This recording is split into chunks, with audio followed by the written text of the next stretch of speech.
పాత్రలు కథకురాలు కృష్ణవేణి బంతలు రాజు రోజా.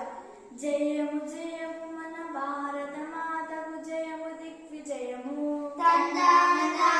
చదువులనిచ్చే సరస్వతి తల్లి చల్లగా చూడమ్మా.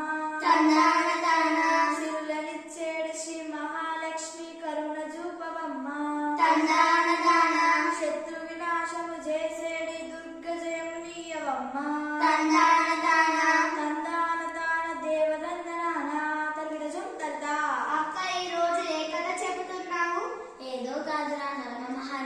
పాండవుల కౌరవుల కథ, మరాఠీల కథ, రామకథ, లవకుశాల కథ, సీతమ్మ పుస్తకం. ఎందుకక్క కథలన్నీ పాత గంటలైపోయిన కొత్త కథ చెప్పరాదా? ఏంటిరా పాత అంటే రొద్దగా ఉందా? అయితే పాత గ్లాసులు, బిందెలు, వెండి పల్లాలు, బంగారు గొలుసులు అన్ని తీసి బయటకు పారేస్తావా? ప్రతి వాడికి ఇలా ఫ్యాషన్ అయిపోయింది. పాత లేదా కొత్త ఎక్కడిరా తిక్క సన్నాసి. ఇప్పుడు కొత్త కొత్త